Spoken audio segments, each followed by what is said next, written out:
Good afternoon, everyone. I hope everyone is well fed and happy and ready to learn. So I'm going to be introducing, I hope I say this right, Supriya Datta, and she's trained special educator with experience of more than 20 years. She has taught in both special needs schools as well as in the mainstream schools. She has mostly taught children between the ages of 5 and 15, and one of the unique things in her career has been her relationship with the parents of children of determination.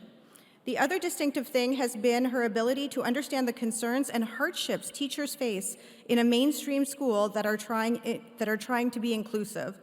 After being a hands-on and active teacher for 21 years, she has now started training and helping teachers and professionals in the corporate sector to help understand and follow inclusion.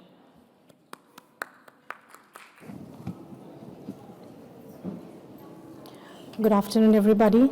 Thank you very much. I'm really honored to be part of this conference. And basically in my presentation, I'll be speaking from my experience.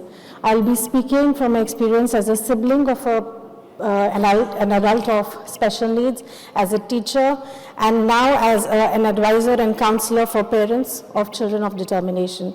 So basically, I'll be sharing what I felt through these 21, 22 years of my teaching, as well as a sister of a person of special needs. I just wanted to highlight this, that I'll be talking about teachers, parents, and their well-being. So well-being is a very extensive and very wholesome word. It incorporates many things, as you can see in the introduction slide.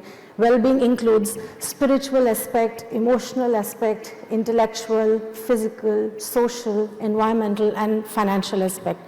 But when we are talking about children of special needs or children of determination, financial aspect somehow is highlighted. It's major. I hope you agree with me, because finances take some major concern when we are dealing with special needs. So in my presentation, I'll be talking about challenges faced by caretakers, and by caretakers I mean the parents, the siblings, as well as the professionals. Second, I'll be doing, is it even important to address their well-being, like in this era when we are talking about the advancement in science and medical field? Why are we talking about such a basic thing as well-being? And that to well-being of people who are taking care of children having or facing challenges. Then I'll talk about support for caretakers and coping strategies for self-care.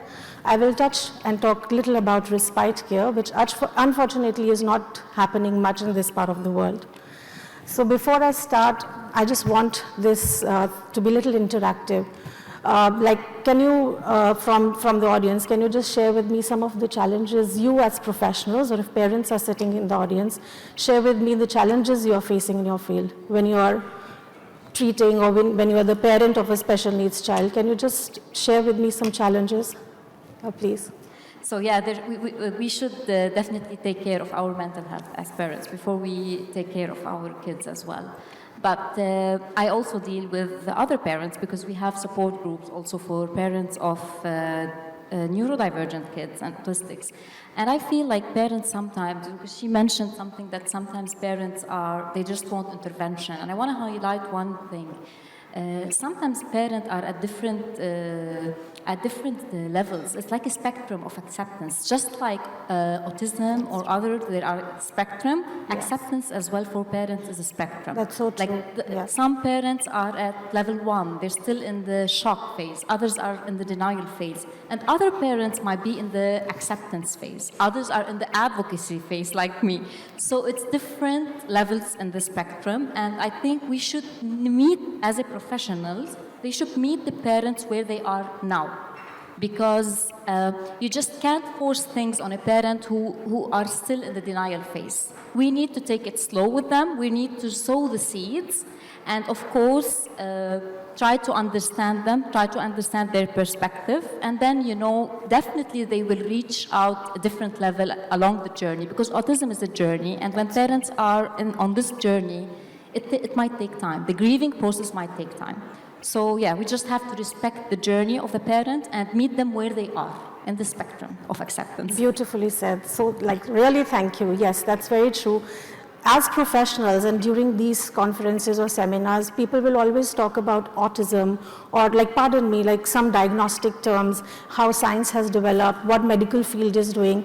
But unfortunately, we forget about parents, caretakers. We think that's unimportant. And somehow I feel as a professional, we take it for granted.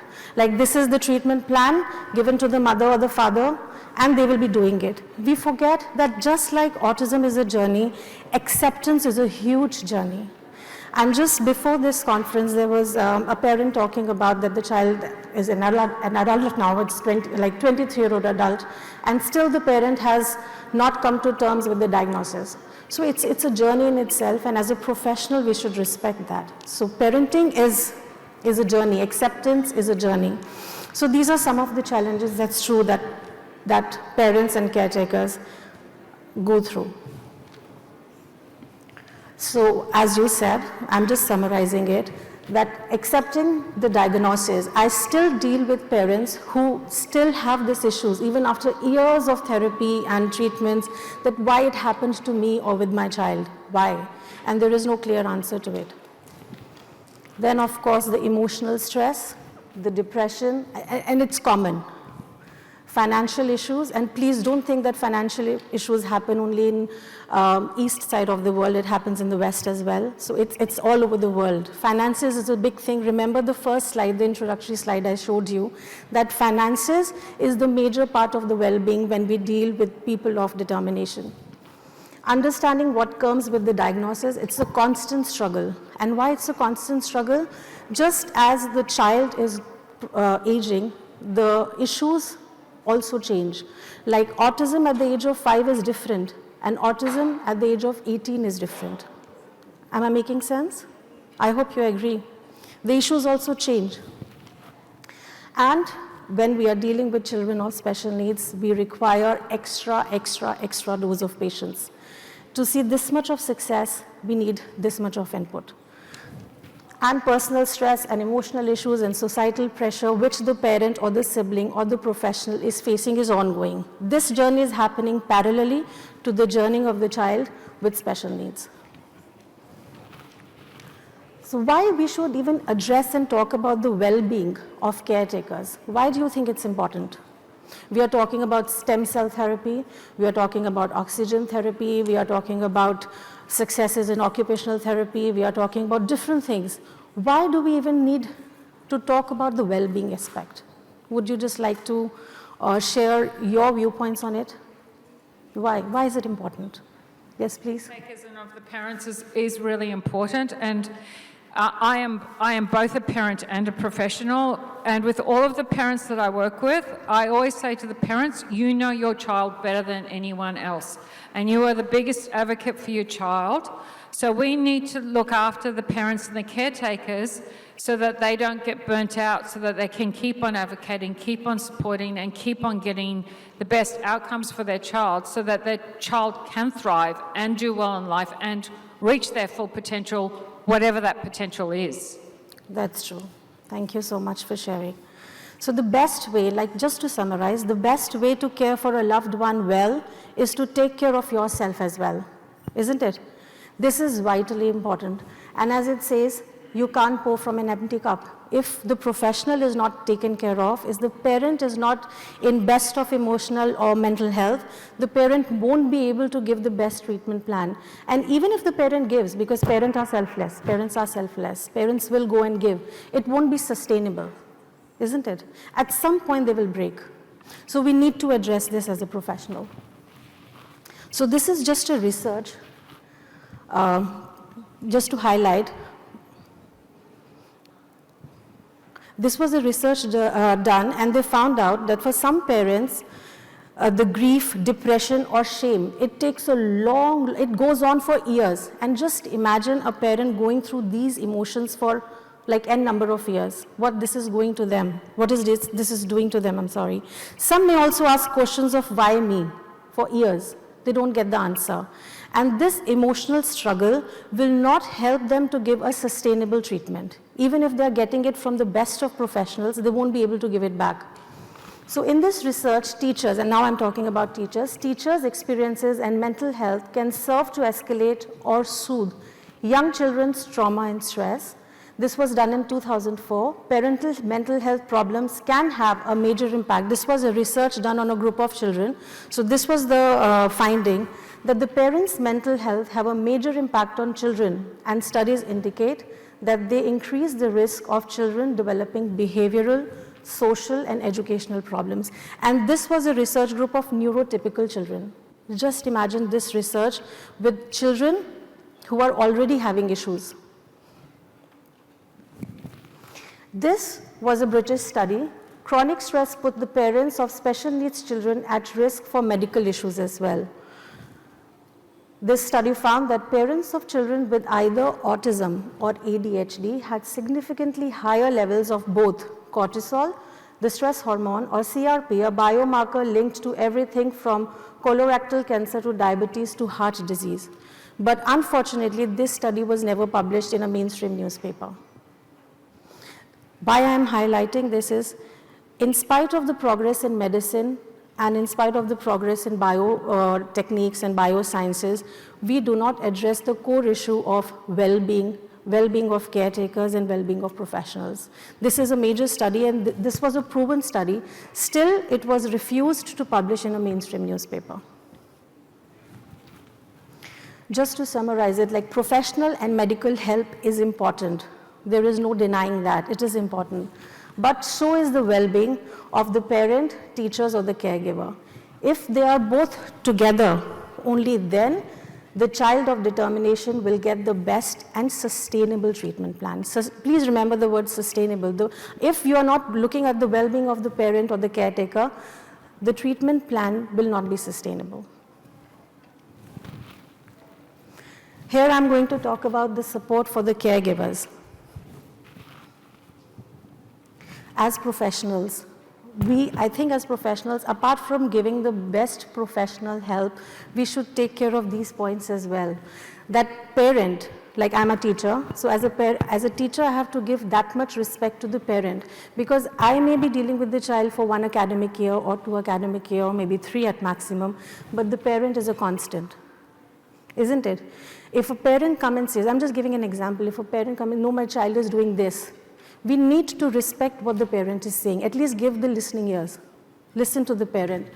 Recognize the family as a constant in the child's life. Honor and respect the family diversity. Whenever we are giving suggestions as professionals, as medical practitioners, we should always consider these points.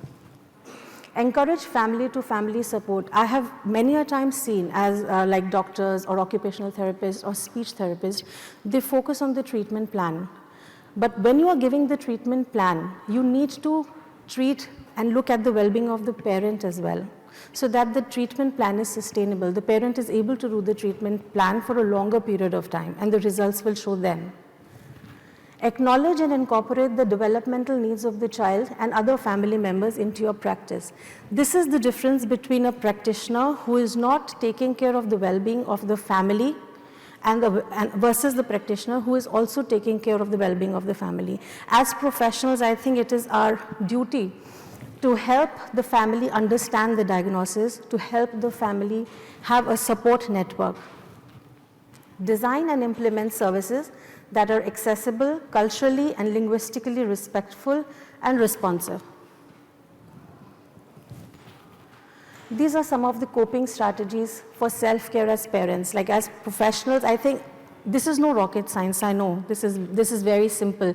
And you, as teachers, as occupational therapists, as speech pathologists, you all must be knowing about it.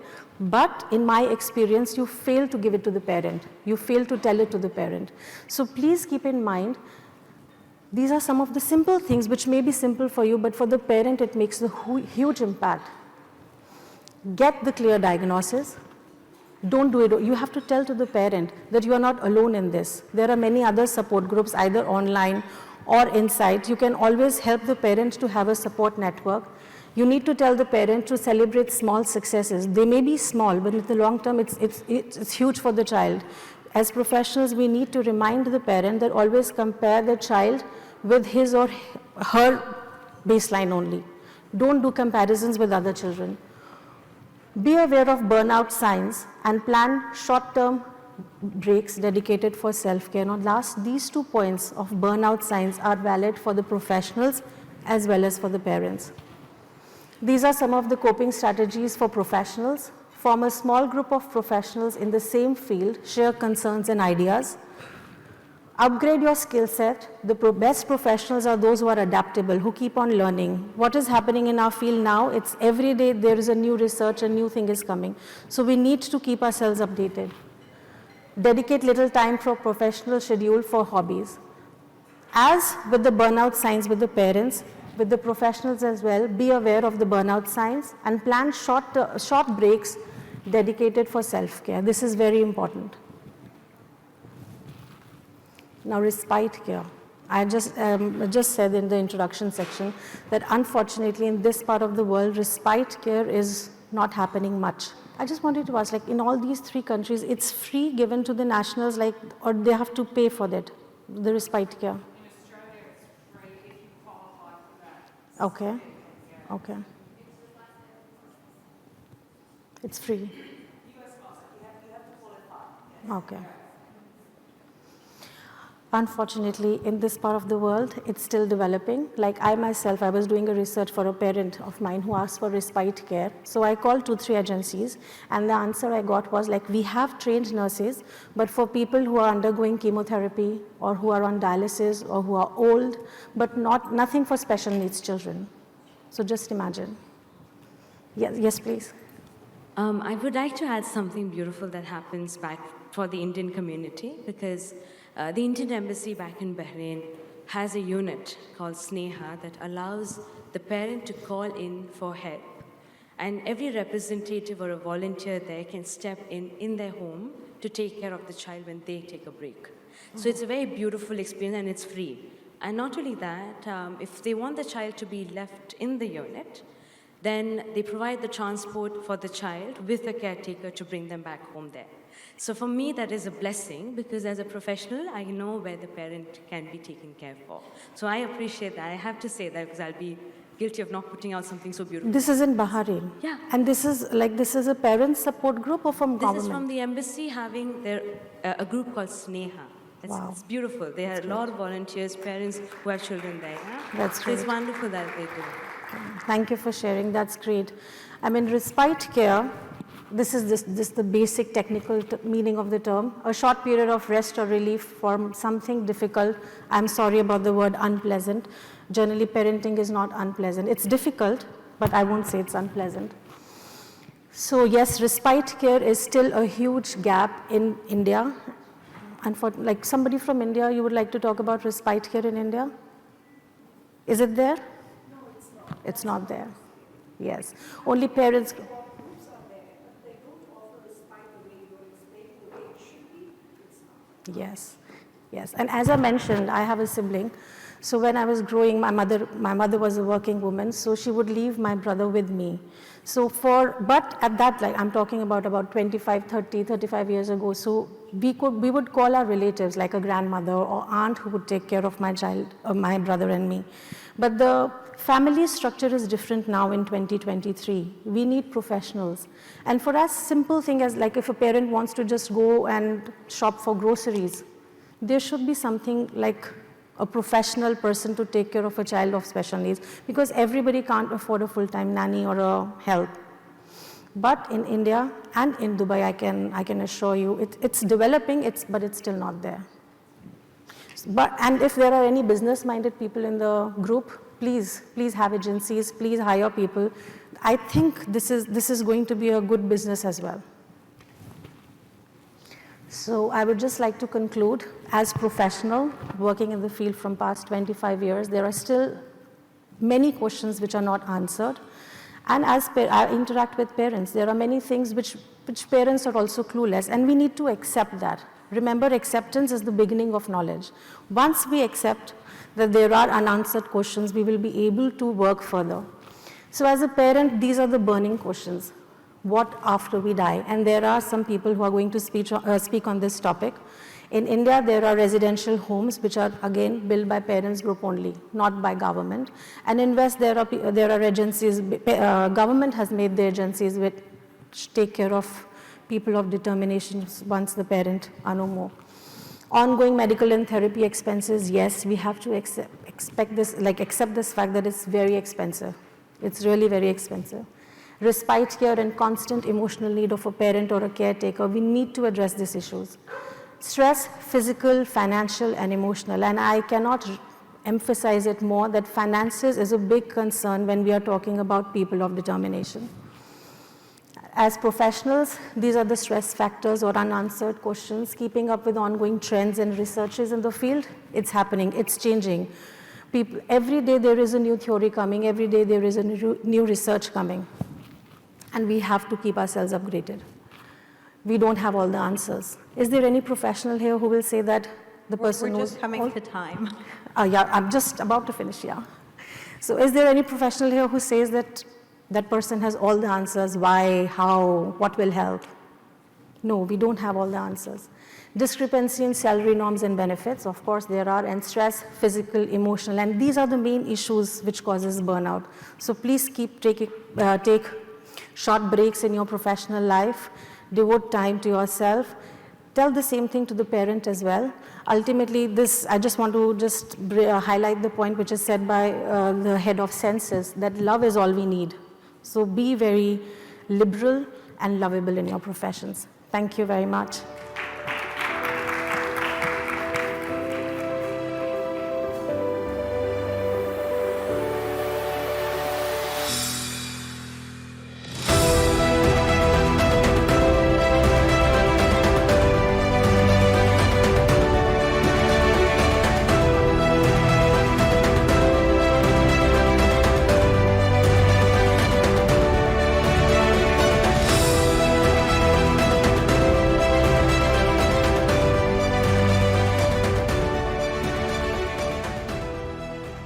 Hello, everyone.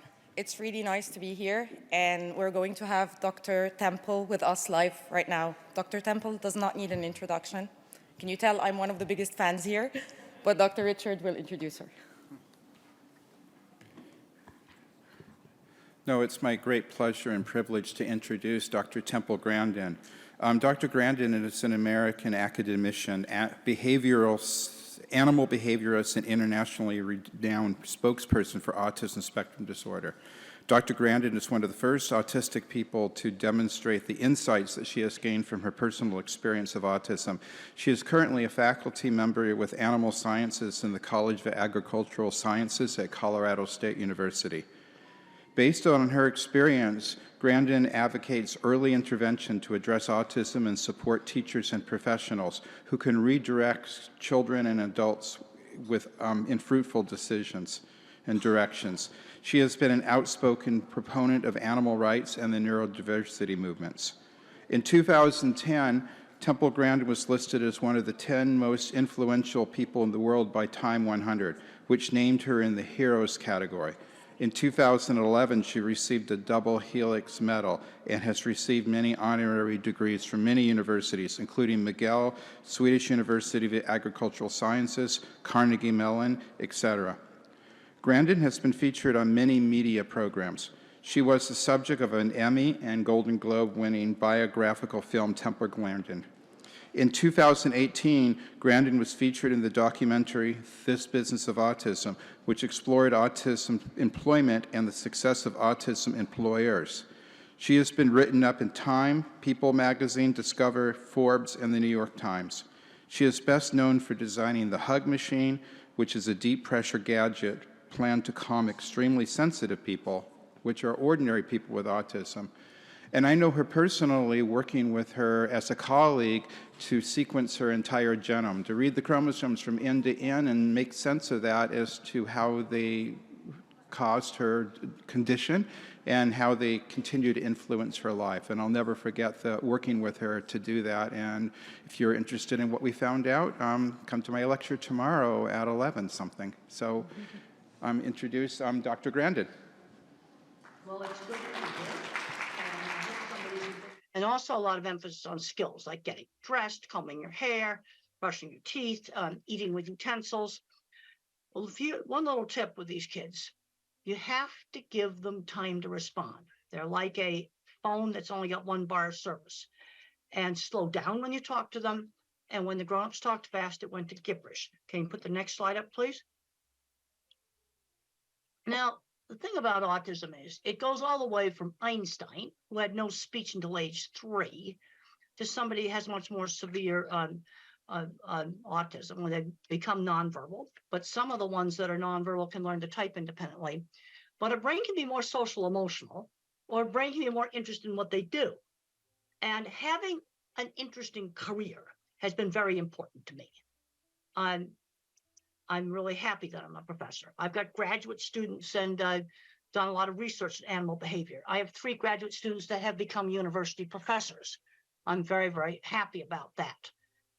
So a brain can be more social emotional, or a brain can be more interested sort of in what they do. This is why I think it's important to get kids out doing interesting things. Some of these kids that get addicted to video games, one of the ways to get them off the video games is have them fix motorcycles, have them fix cars. It's the one thing that's worked. They find out that maybe fixing those motorcycles is much more interesting than the video games. And that's something that can turn into a career. And it's a skill that other people want. Let's go to the next slide. Shows a picture of Thomas Edison. He would probably be autistic today. He dropped out of school. Now, fortunately, he had a mentor.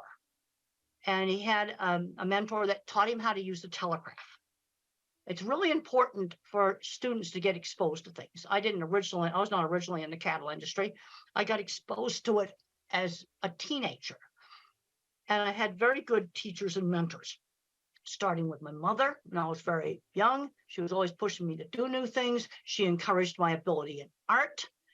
I had a wonderful primary school teacher. I had a wonderful science teacher who got me interested in studying with all kinds of interesting projects to do. Good teachers are so important. Let's go to the next slide. There's Einstein.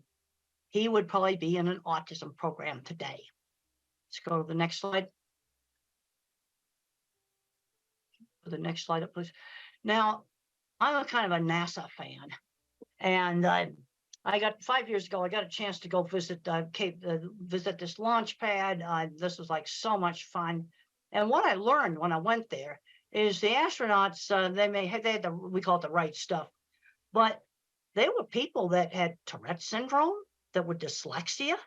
They were building the launch pad. They were designing control rooms. There were people there at NASA, really smart people that were, some of them probably were on the autism spectrum. I've been to many, many NASA sites.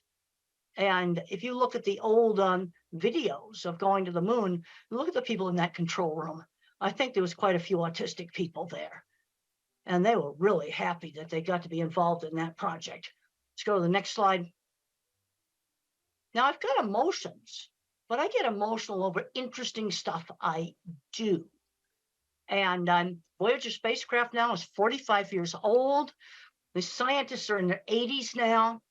They are still tracking it. They've managed to keep it going.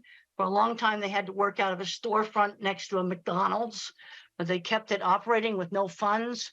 And I can get really into that because it's so cool what they're doing. They're still learning from this spacecraft that's 45 years old. Let's go to the next slide.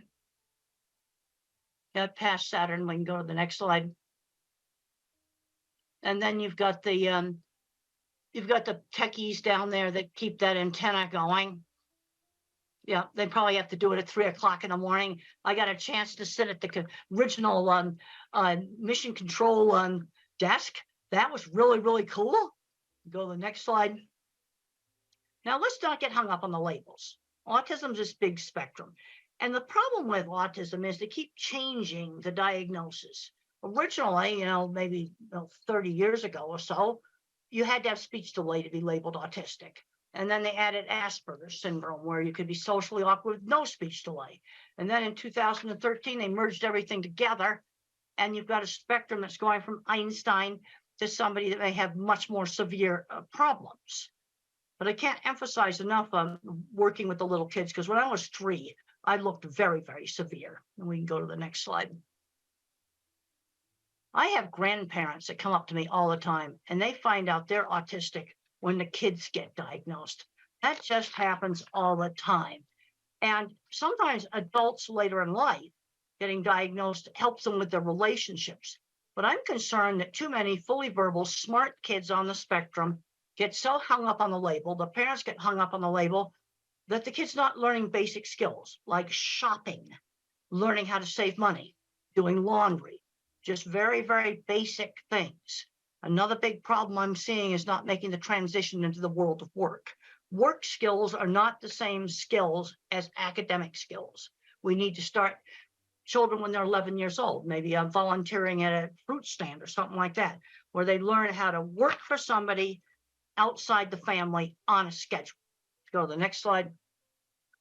Now that's me having a real fun time at the vehicle assembly building. We'll show another slide, all the cool stuff I got to go do there, like go up on the roof and I wasn't supposed to. That was really cool. All right, let's just get back to the getting important stuff in autism. Let's talk about some basic issues here. Sudden surprises scare. Okay, let's say a child's going to go to a new school. We'll try to visit it maybe before they go there, or look at the website. The other thing that's difficult for a lot of individuals with autism is multitasking, when you rapidly have to multitask. But we've got to get these kids out doing stuff. We've just got to do that. And I was brought up in the 50s, and we used a method, I call it teachable moments. So let's say I took my drink right here and I stirred it with my finger. That's bad table manners. Now, my mother, instead of saying no, she would say, use the spoon. People think it's disgusting when you put your finger in the cup. She would give the instruction instead of saying no. That was my generation, a method of teaching social skills. And social skills were taught in a much more structured manner than they are today. We need to limit the screen time, the phones and the computers, to about an hour a day. And we need to get kids out doing things. Today, I saw some kids out playing in the playground that's near my house, and that's the kind of stuff that kids should be doing. Let's go to the next slide. So there's the teacher there working with a really young kid. And the thing I have found on very young children's programs, some teachers just have the ability to work with these little kids. Now, if you've got a little kid that's not talking, the worst thing you can do is let them just sit and play with a phone all day. That's the worst thing you can do. You need to get an effective teacher working with them. And I find some teachers have the ability and some don't. Let's go to the next slide. Teaching turn taking. That was done with me with board games. You have to learn how to wait. It's something that's very important for young autistic children to learn how to wait. And we'll go on to the next slide. Teachable moments. We already talked about that. You don't yell and say, stop it. You give the instruction and the reason why. Let's go to the next slide. You need to limit the video games. One of the things that I was not allowed to do when I was in high school was just become a recluse in my room. I was not a good student. I was a terrible student, but I still had to attend to classes. You know, too many of these kids are just getting on the electronics and just staying in their room, playing video games all day, and they're not getting wonderful jobs in the video game industry. And if they were getting wonderful jobs in the video game industry, I'd be a lot more positive about it. But some young adults, again, addicted to video games, the one thing that was successful in getting them off of it was working on motors and engines. And they found out that they were more interesting than the video games. Let's go to the next slide. Now, my mother would always stretch me to do new things, but she always gave me a choice. You know, we could go to this store or that store, or you could do this activity or some other activity. Always giving choices. You can do your homework when you get home from school, or you can do your homework after dinner. Giving some choices. And one of the things that helped me, being raised in the 50s, is we had sit-down dinners. And, you know, my sister and my parents would take turns telling about their day. Unfortunately, in some families, that's not happening.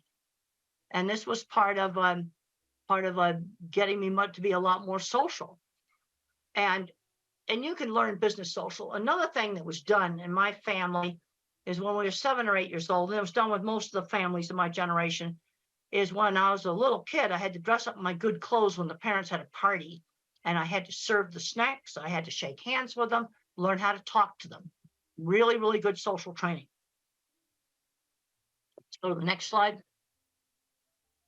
Let's talk about sensory issues. Sensory issues are really real. And loud sounds like a school bell or a hair dryer or maybe a vacuum cleaner would hurt my ears. Now, one of the ways to help a child to tolerate these sounds is to let the child play with the vacuum cleaner, where they turn it on. They turn the hair dryer on. And when the child turns the dreaded noisy thing on, they often get to where they can tolerate it better because they are controlling it. Now, there's some kids wearing headphones all the time. And the problem is, if you wear headphones all the time, and that's on the next slide, the sound sensitivity may get worse. So what you want to do is have them with you. You can have them in your backpack. So they're with you. They give you control. You've got them with you. But then you try not to wear them. Because I've heard stories where they were wearing headphones all the time and the child got so sensitive, he couldn't tolerate quiet conversation at the dining room table. But sensory problems really are real. Sensory integration methods can be helpful. There's a paper you can look up online that's called Environmental Enrichment is an Effective Treatment for Autism. And it's a method where you stimulate two senses at the same time. Maybe touch a warm coffee cup and then smell some aromatherapy. So you're stimulating two senses at the same time.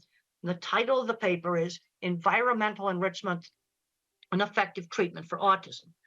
Now, let's say we have a nonverbal older child or adult and problems with maybe destructive behavior or hitting. The first thing with somebody who cannot speak is give them a way to communicate. Not being able to communicate is totally frustrating. Also, you have to rule out, do they have a painful medical problem that they can't tell you about? That's the first thing you need to make sure they don't have acid reflux. I had acid reflux last night because I ate some hot sauce I wish I hadn't eaten.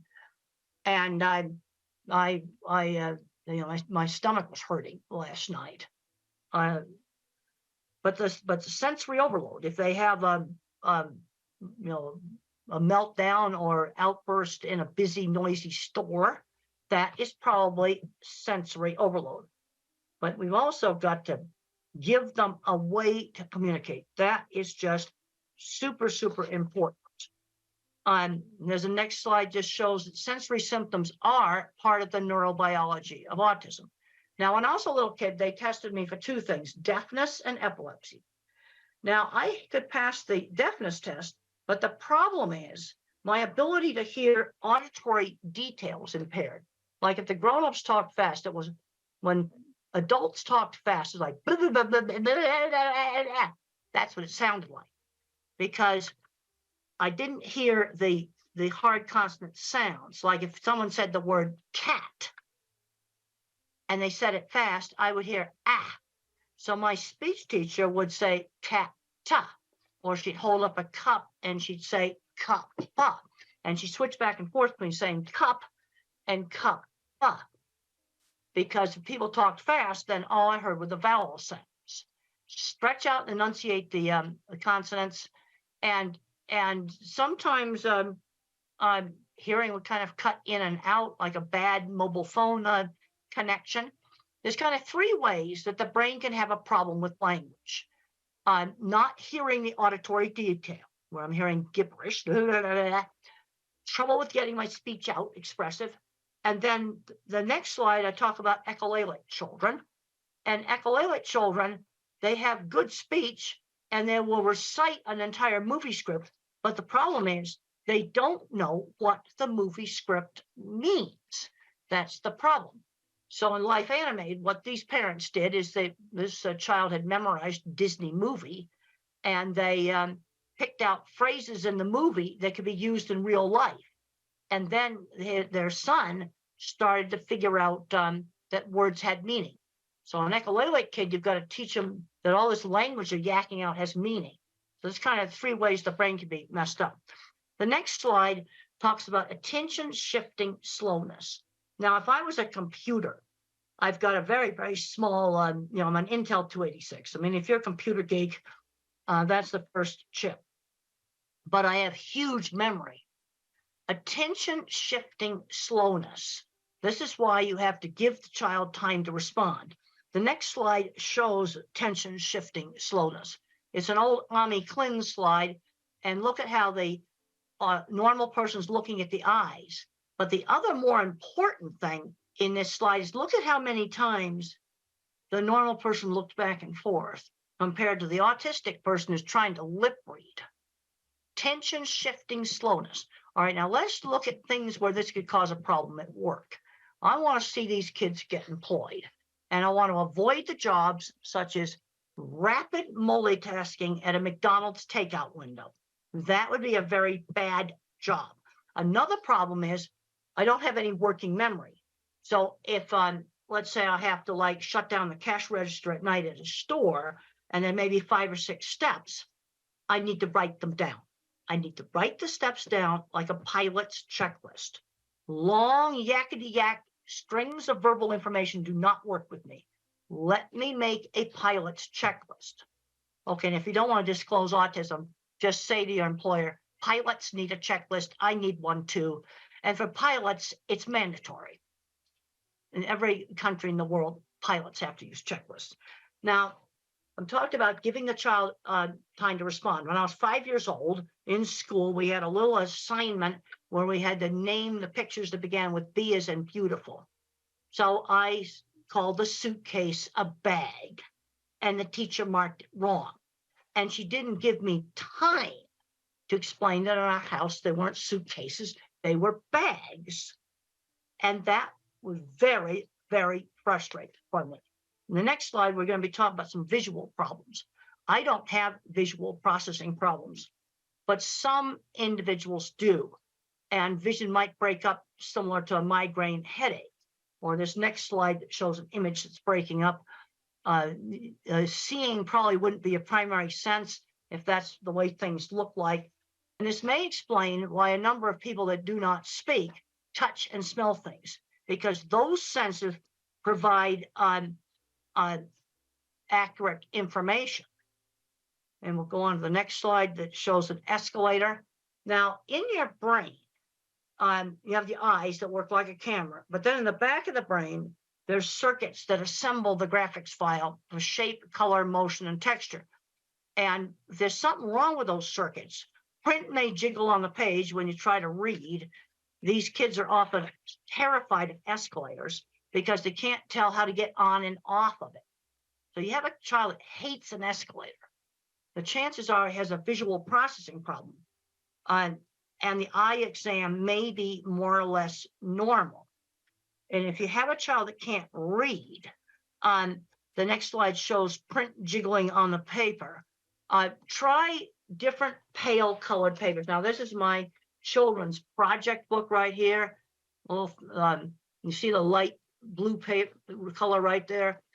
Try printing on the homework and the reading materials on maybe light tan paper, light gray paper, all these different colored papers. That sometimes really works for some types of dyslexia. Just try different colored paper, try different colored backgrounds on your computer, on your laptop, or on the iPad. The next slide, I talk about lighting issues. And one of the big ones now is LED lights that flicker. And one of the ways that you can determine if LED lights are bad is take pictures of them in slow motion. So you want to wave like this, because when you play it back, you want to make sure it's playing back in slow motion. And you're going to find some flat screen TVs that flicker. Now, tablets do not flicker. Most laptops do not flicker. But there's going to be some flat screen TV computer monitors that are bad. And this does not affect all people with autism. But I'm going to say about 10 or 20% may have a problem with seeing flicker of LED lights or on TVs and computer monitors. So what do you do if you have that problem? You go buy a lamp and you find an LED light that does not flicker and you put it next to the desk. And you can buy cheap ones that don't flicker. But this is something that's a real problem. And when I get asked about designing a school or a home for people with autism, I want to make sure we have LED lights that do not flicker. I just learned from a technical specialist that if a TV flickers, it has to do with the internet connection. But this kind of stuff needs to be fixed, and you can just test it with slow motion video. The next slide just talks about some more severe sensory issues. In noisy environments, I am not able to hear because of all the background noise. Cannot hear. And I also cannot follow very rapid chit-chat conversations where people get very social, chit-chatting back and forth very rapidly. I get bored with that. And there's questions coming up about masking. Some of that stuff's just too hard for me to do. But you can always do some business social. You know, shake hands with people. There are some individuals that need breaks. But sensory problems are real. Let's go on to the next slide.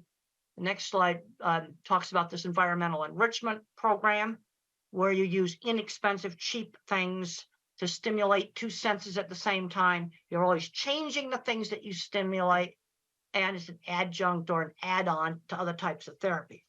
Now, the next slide shows some really wonderful books for that have been written by non-speaking autistics.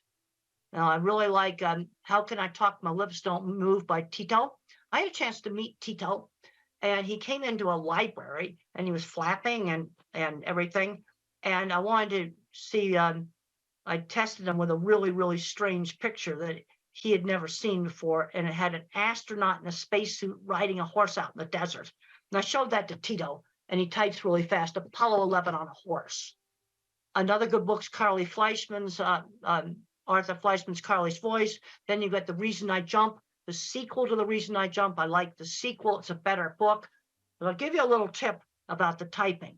Remember the problem with attention shift. Okay, like on this desktop, my keyboard's way down here. But when I type, that print appears way up here on the screen here, and the keyboard's down below where the video is.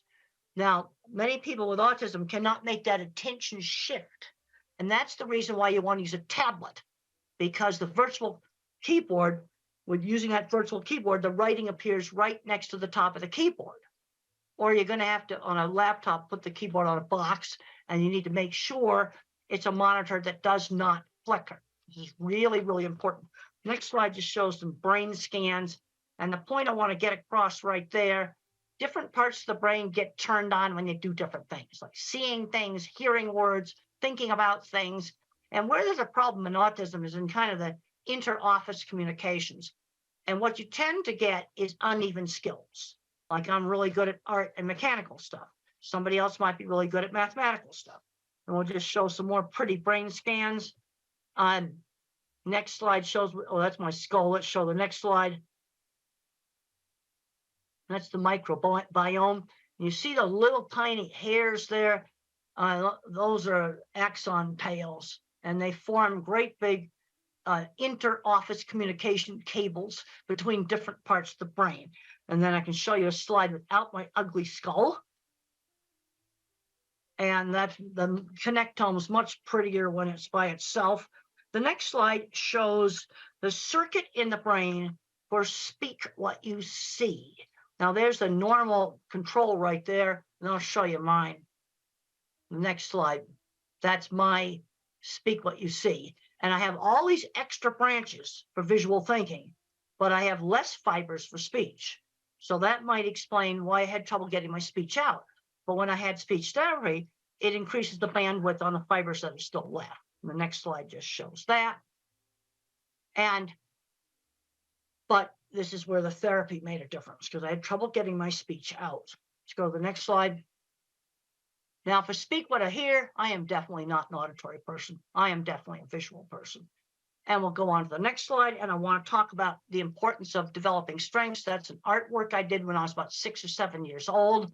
Mother always encouraged my ability in art. It's a picture of a wooden dock or deck that was by the beach. And she always encouraged my my art. And the next slide just shows a picture a young child did in 3-dimensional. Most little kids don't do that. And I would just draw the same horse's head over and over and over again. So mother would broaden my skill. Let's draw the stable. Let's draw the saddle. Or if you have a child that likes cars, let's read about cars, do math with cars, draw pictures of different cars. In other words, broaden that fixation. Broaden the fixation, especially with something like cars, that can turn into a career. The next slide just talks about the art ability being encouraged. Often we'll have uneven skills, really good at art. I was absolutely terrible at mathematics, but then you're going to have another autistic person that's good at math. And we'll go to the next slide where it shows that the way I think, it's videos in my head or movies in my head.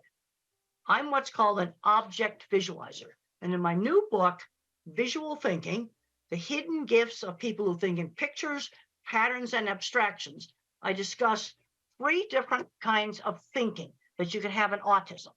Most people are mixtures of the different kinds of thinking.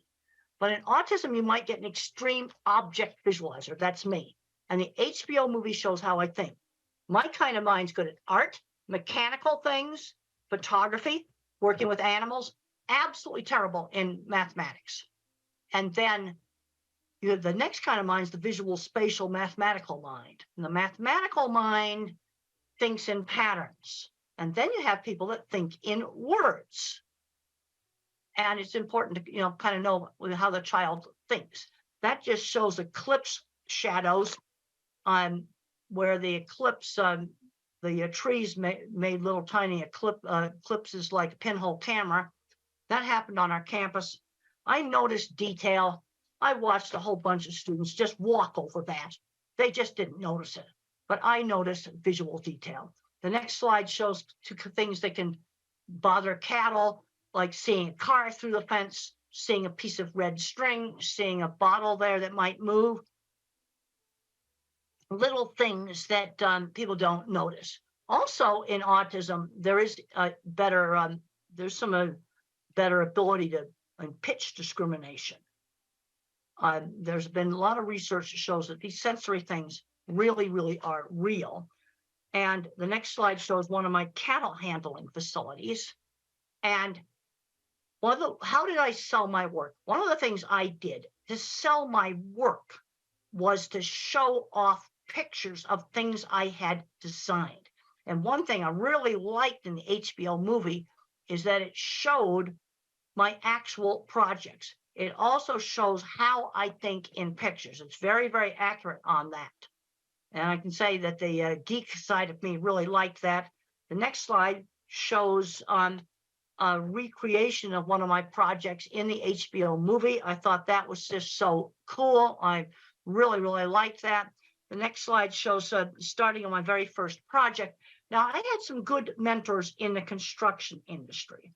On my first project, the Swift plant in 1974, I criticized some welding, and I said it looked like a bird had poo-pooed on it, and that was pretty rude. And the plant engineer pulled me into his office in private and said I had to apologize for that rude kind of talk. He told me what I should do. And then another person that helped me was a small contractor, steel and concrete work contractor, who had seen my drawings and seeked me out. And for 10 years, we built projects together.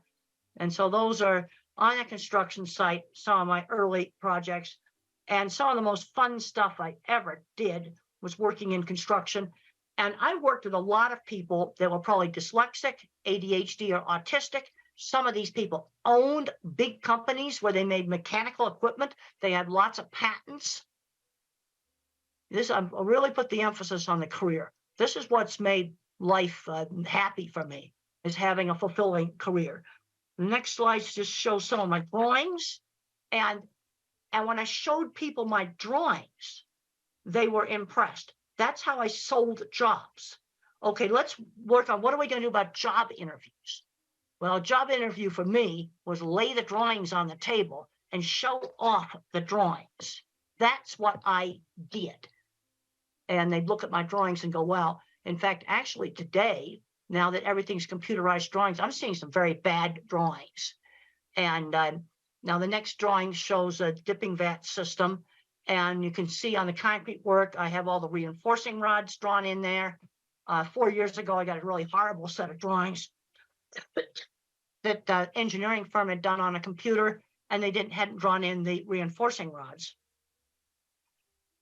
I marked them all in pencil, and I said, you go back to that engineering firm and get it done right. This is a piece of equipment I developed for the meat industry called the center track restrainer system. You can see a lot of complicated steel work there. And one of the people I worked on this was autistic, undiagnosed. Special ed department builds the stuff. And we need these skills. We need to find back doors into jobs, where you just kind of bypass the interview and get jobs. Well, a friend that has a store and maybe they'd be willing to work with the kid. I think I'm going to stop there. You can have the rest of the slides because I'd like to do questions. And I've already talked about some of the most important stuff, but what you see right there is high-end skilled trades. And I was very interested. I went to the Steve Jobs Theater right before COVID shut everything down. And the glass walls came from Italy and Germany. And the carbon fiber roof came from Dubai. That's very, very high-end skilled trades. That's something to be proud of. All right, let's get some questions going right now. Hope I'm going to get some questions. Hello? Hello? Yes, let's get some questions. Yeah, just a second. Hi, my name is Sona. I have a son. He is nearly 8 years old. And I always have this question because I'm a big fan of you and I know you know a lot about autism and animal behavior. So I wanted to ask, what's the connection between visual sensory preference as my cats and my son? They both like similar toys and they have similar visual preference. Is there any link? Does your son speak? He is speaking, but he is not like having any big vocabulary. So he has very short vocabulary and has sensory issues. Does he have a decent way to communicate? Even something out like one of these computerized things that will speak, or a picture board or something for him to communicate with? No, we never use like visual pictures like PECs. We never use those. So we encouraging him to use more spontaneous speech and the speech therapist, the ABA therapist, all of them, what they recommend, we follow that. Well, if he can learn to speak, then you don't need to use PECs. But Yeah. if you have a child that has like 3-word vocabulary, and he's 8 years old, we need to give him another way to communicate more easily. And that, I can remember the frustration when I couldn't communicate. And I remember that, I showed you that picture of the bicycle in the suitcase. And it was so frustrating when the teacher didn't give me time to explain that in our house suitcases were bags. And I didn't understand the concept of the letter B, the sound of the letter B. But there's a point where they need to get a better way to communicate. Yeah, some kids can use sign language. Some kids there's various programs you can get for tablets. Yeah, the thing is, he started talking just before he gets 6, so it's really delayed. So that's why. But is he starting to talk? Are you getting more and more language? Yes, and more clarity. Like it takes time. Like it's a step by step. But we had him from severe autism. Now he is in between low and moderate autism. Okay, so in the spectrum. Good. If you're getting progress. Parents always ask me about different programs. I said the most important thing is you're getting progress. Yes, now, if you're getting progress right now, then you're doing the right thing. Yes, the only problem I'm struggling is his memory and his sensory problems. That kind of restrict him to learn more and focus on task and academics, and he's better in maths. As you said, there are a few types of visual learners. He is more into maths and numbers rather than alphabets and reading. You see, because I said there's a visual kind of autism, that's me, Yeah. but there's also a mathematical. There are kids that are very mathematical. He is visual in maths, but he's not very visual in, he's not into reading that much, but he's better in maths, like counting and numbers. He's really good with numbers. Good. Then you maybe you can move him ahead in numbers. How is he at things like getting dressed, bathing, these kinds of things? He is very independent. Wherever I taught him, is very independent. Good, good. That's good. He's learning those skills. Yeah, he is even better than my other children, like neurotypical ones. So he is more independent than them, and he understands routine better than them. The only problem I have, I can't find his special skill. He really likes music, and he is very athletic. He does parkour, he does swimming, he does cycling. Well, good. He's very athletic. That's good. And see, the problem you got with autism is it's such a wide spectrum now. Let's say you take a diagnosis like dyslexia. Okay, that's problems with reading. Or ADHD, you tend to, detention. It's a much narrower diagnosis, and this is the problem we've got. We've probably got half of autistic kids that have a special skill, and there's going to be some that don't really have a special skill. Yeah, he has autism, ADHD, and dyslexia, all three, and Erlin syndrome. Well, the Erlin syndrome, have you tried the Erlin classes? Yes, I myself, I qualified as well. I just took the course, so I can keep checking on him. Yeah, we got the glasses. Well, the other thing I find that works also for people that have Erlin syndrome, I talked about the colored paper. Yeah, we do use. Yeah, we do use. All of his notebooks are turquoise. Well, like I've got a tan shirt on right now, and that would be one of the colors, the light tan like this shirt.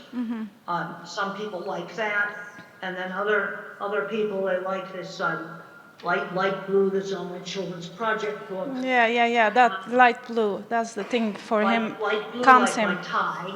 Yes, it calms him. It needs to be the pale colors. Yeah. Not dark blue, light blue. Yeah, I changed those, but he still have visual sensory problems. So is there any connection? What about sound sensitivity?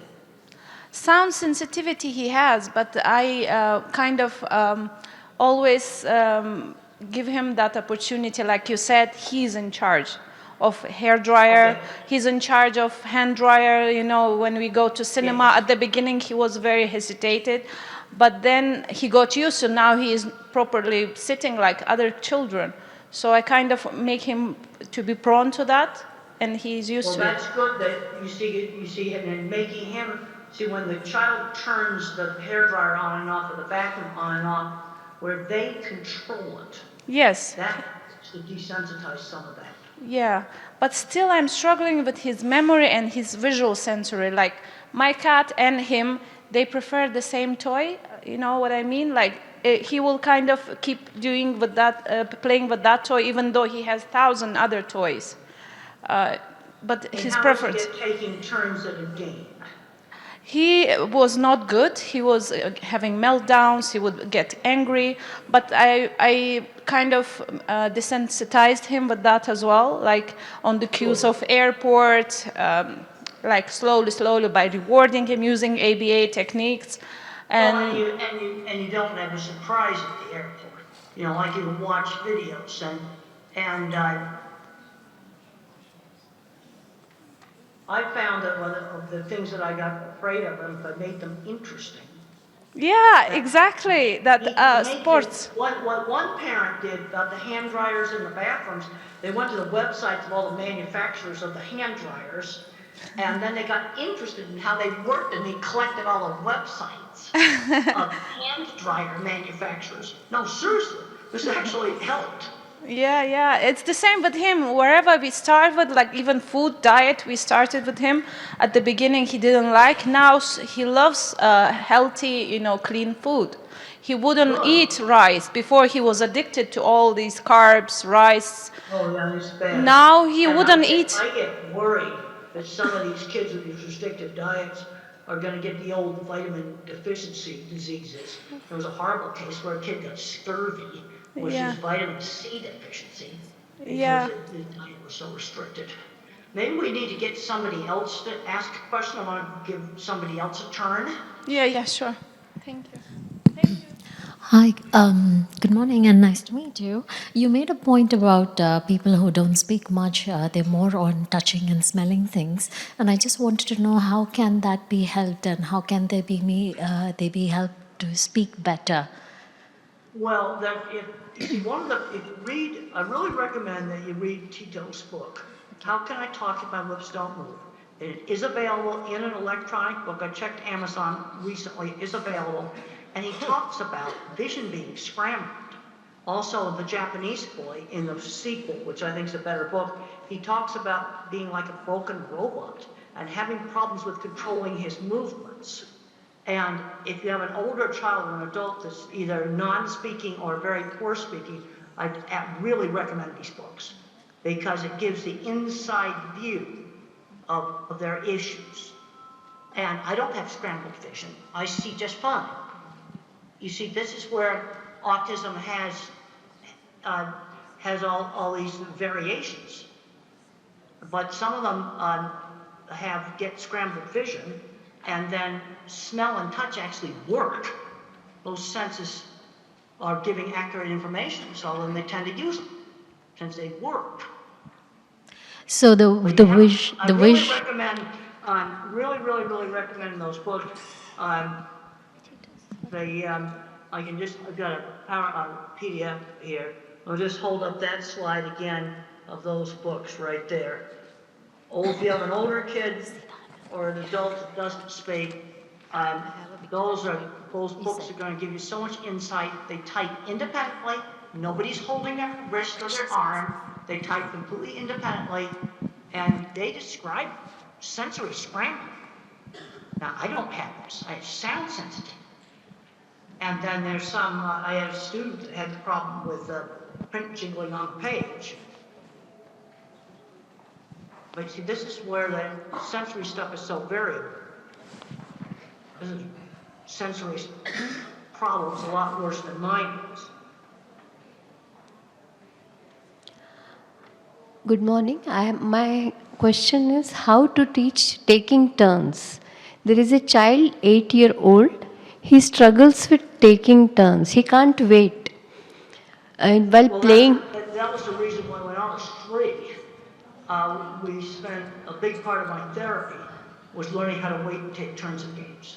How do I teach? How do I do it? Like sometimes there's a video activity happening and there are 3 kids. One after another, they can watch their favorite video clip for maybe 5 minutes. But he can't wait for others. Well, let's do something where it's shorter than 5 minutes, like a board game. We played a lot of Parcheesi, which is a very simple board game where you shake little cups with dice in it, and you move little wooden pieces around on the board. And I remember grabbing that cup, and Mother said, "You've got to wait for your sister to take her turn." And something where it's not 5 minutes. Let's do some turn-taking thing where it's 1 minute. Take a turn in Parcheesi takes 10 seconds. Okay, so I start with 10 seconds. The first activity should be very short. Well, but the thing is, my speech teacher that I had years ago, this would be like 1950. Okay. She just knew that teaching the kids how to wait and take turns was super important. My therapy had a lot of emphasis on that. All right. How to wait in line. Okay, you're at the supermarket and you've got to wait in line. You can't cut to the front of the line. That's also turn taking. The child is able to wait in queue, but only taking turns when there's a person who is talking to him. He finds it difficult. In queue, nobody is speaking to each other. They are facing the other way, so he finds it very easy to wait in queue. But he has... Okay, wait, okay. But when he has to play with other children or he has to watch a video and wait for that time, he feels that he's not given his... he's not having control on his activity. I don't know what is the exact feeling he has. Well, you might try different things. When we were kids, we did a lot of relay races where you'd take turns running and kicking a ball or something like that. Yeah. Try some different things that involve taking turns. Now, if you're watching videos, one thing I'd recommend is the phone be physically passed. All right. The phone has to be physically passed around. Thank you so much. The taking turns means the phone has to be given to the other person and passed around if you're doing something on a phone. All right. I think that's going to help on the taking turns. Thank you so much. Okay, maybe we can get another question. Hi, Doctor. Nice to meet you today. In the last 5 years, we're hearing somebody tell autism causes by TV. I want today listen in your opinion. Caused by what? I didn't hear you. TV. Television. TV. Autism is caused by television? Yeah, somebody tell that. No, autism is not caused by television. But if you let a child spend 10 hours a day watching television, that's bad. And it'll probably make the autism worse. We need to be getting them out and doing things. No, but television does not cause autism. Thank you. Nice to meet you. I'm Eleonora. I want to ask you, what do you think about the connection between language and motor coordination? Is it important to improve motor coordination in autistic children, to improve also language? What do you think? Well, there's some really interesting things that's happening with horseback riding. And I've had parents tell me that their kid did their first words on a horse. Now, there's three things that happen on a horse. First of all, riding horses is really fun. Yeah. But the other thing is you have to balance and there's rhythm. You're doing balancing and rhythm at the same time. Now, occupational therapists and sensory integration might get you on a swing and do some of the same thing. But when you stimulate the vestibular system with balance and rhythm, that can be real helpful. Another simple thing that might work is you nail a board to the floor, and then you have the person walk, what we call walk the tightrope like this, along a board that's nailed to the floor. I mean, it's only like that far above the floor. But you do these activities that stimulate the cerebellum. Yeah. Things like swinging. There's a paper I worked on years ago with Warner King. Now the child, they had him on a swing and they were working on speech. And there's some good things with the motor and speech. And the thing that's not known is which kids respond to this. You see, this is the problem with any of these sensory things.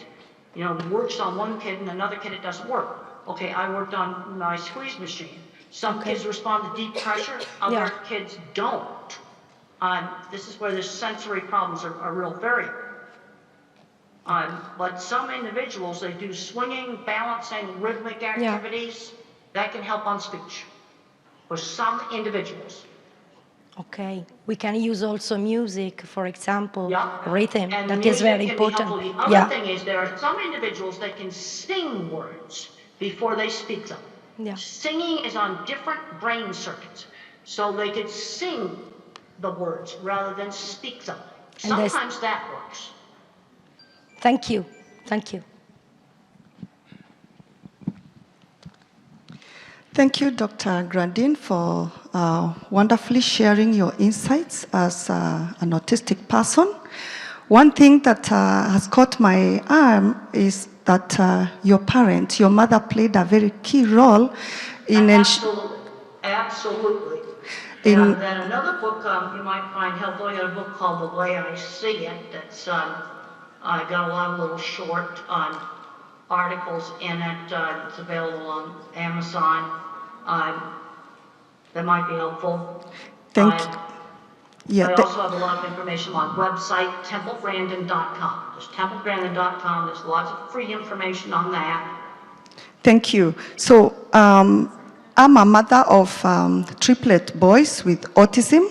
They are 11 years old, all different. They are all on a different spectrum. And one is still nonverbal. And all my sons are really not academically gifted. And there's one thing you have mentioned, that you're really fortunate and happy that you have a wonderful career. Now, I would like to request if you can share, one word or a direction to us parents. Often we find that we want to follow the typical growth, go to kindergarten, go to primary, go to high school, go to university, get a job, get married, all that. But most of our children with autism don't really seem to fit there. What can you tell us? The thing, you have uneven skills. I'm a big believer in getting children exposed to lots of different things. I did all kinds of things when I was a child: cooking, sewing, woodworking, art, music. I was taught musical instruments, and I was terrible at musical instruments, but good at art and mechanical things. And so you expose kids to lots of different things, then you can see what they are good at. But I know, like you look at this equipment here, I've worked with people where a single welding class led to building things like what's shown in that picture. And then another kid, it might be mathematics and programming. Something you have to expose them. And then you've got people with autism that are not going to be building equipment, they're not going to be doing mathematics and programming. Let's say you have a kid that's good with numbers. Well, then show him other mathematical stuff. Here's some really cool pattern stuff right here I found in one of my science magazines. With those patterns, they all have mathematics behind them. Isn't that cool? In a science magazine. Yeah. There's some kids that are going to just, they may be gifted in that. You see, this is the problem. You're really good at one thing, sometimes really bad at something else. And the people that build good equipment, like you see there, complicated stuff, most of them could not do algebra. It's all pure visual thinking. But they're building stuff like that. Thank you. I had a chance to go on a corporate jet the other day. The guy that took one welding class, he builds entire beef plants, and he just has them memorized in his head. A single welding class. He's building entire beef plants. Unfortunately, we're running. He's not autistic. But I did work with several other people in metalworking that I'm pretty sure were autistic. We're out of time now, so we're just going to have one more question. I know that we would. One more question. Hello. Midnight or whatever, I'm going to go to bed. But I'm really glad that I was able to get up and talk to everybody. And free to give the videotape around to people. There's more slides in this deck. You can go ahead and give people the whole slide deck. It just wasn't time to work tonight to show all the slides. Hello, Dr. Grandin. Thank you so much for the presentation. My question is, right now I'm working as a general practitioner, but when I was a teenager, I had a distant cousin who, at that time, he was 7 years old. He has symptoms of aggressive behavior and at times, but most of the times he's a very quiet kid. He won't interact much and everything, but the aggressive behavior is the key point, like it's almost disruptive. And later on we diagnosed he has autism. But how old was he when he was doing the destructive behavior? At 7 years old. And because of that, his whole family also have a history of mental illness, like other mental illness. It's stigmatizing, it's so traumatizing for all of them, especially the boy. So how to deal with autism children with aggressive behavior? I had aggressive behavior when I was 7. There was a penalty for it. There was no television for 1 one night for aggressive behavior. The other thing you have to look at, what is bringing it on? Is there a problem with frustration with communication or with sensory overload? Communication. We've got to make sure he doesn't have if the child is non-speaking, then you always have to make sure you do not have a hidden painful medical issue, like maybe an ear infection, urinary tract infection, acid reflux in their stomach, a toothache, something that's hurting that they cannot tell you about. I think he had meningitis. He had meningitis. I also have problems with things like getting aggressive when I was a child was worse when I got tired. I had a pretty good sense of when she needed to just say, I need to go to my room and like just calm down.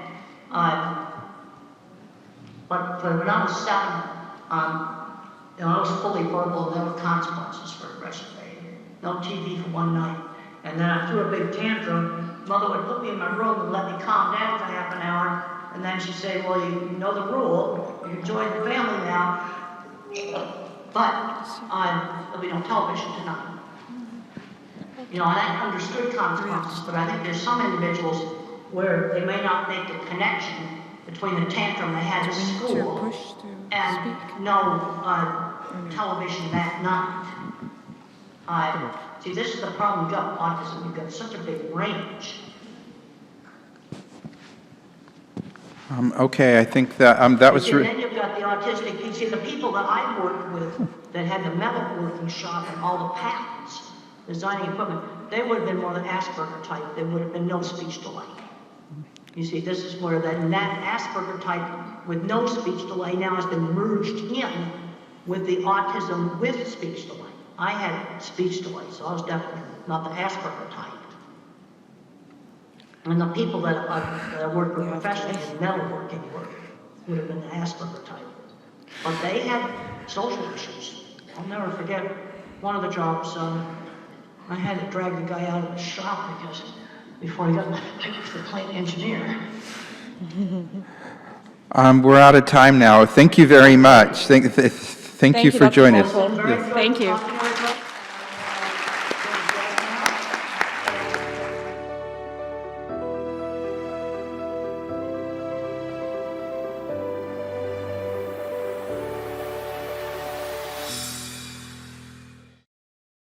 And it's my honor to introduce Dr.Alok Sharma.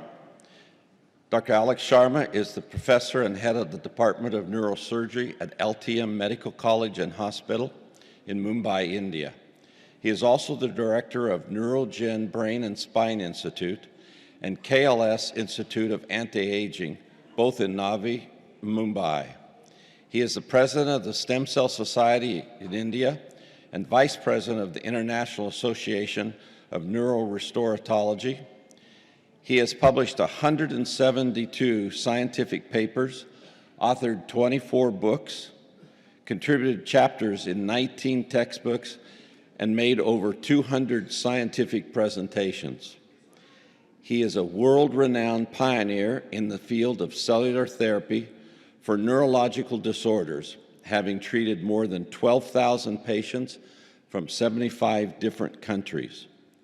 His landmark accomplishments include the publication of the world's first scientific paper on the role of cellular therapy in autism. He has revolutionized the management of neurodevelopmental disorders with his innovative combination of cellular and integrative therapies. For this, he has received several international and national awards, such as the Rose of Paracelsus Award from the EMA Oxford 2016, the European Award for Best Practices, Brussels 2018, the Bharat Gaurav Award, London 2019, the Newton Universal Legendary Award, Boston 2022, the Sino-Phil Asia International Peace Award, Manila 2023, etc. Let's welcome Dr. Alok Sharma.